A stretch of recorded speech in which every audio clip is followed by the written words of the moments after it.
Hey guys, rifle tutorial for you here today.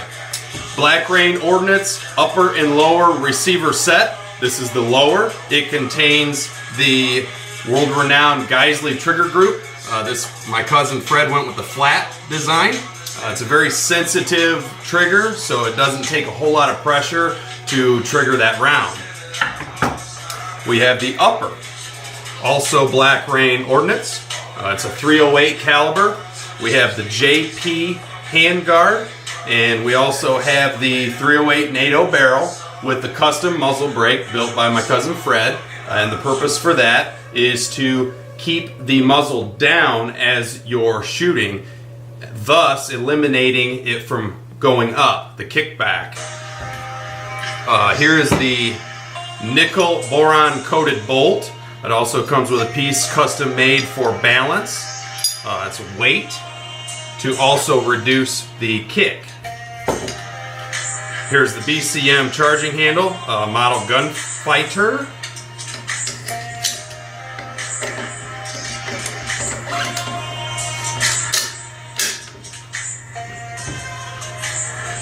Two attachment points on the upper and lower.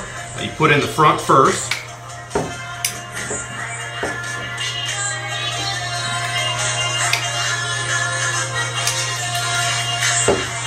Let's see what I'm doing. Okay.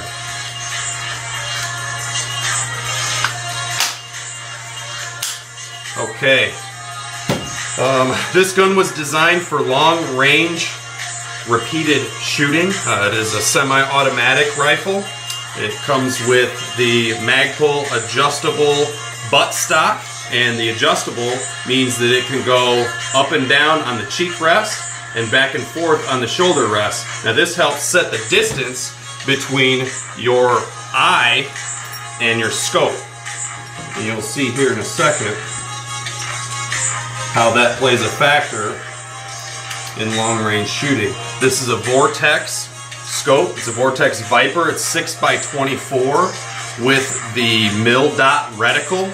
It's also lit, so it's bright at night when you're shooting or in a darker situation. It also comes with a sunshade to eliminate the glare while shooting in the daylight. So as you can see, the adjustable stock, this is the cheek rest, and then the back for your shoulder. Safety first. This is a magazine, 20 rounds. Charging handle.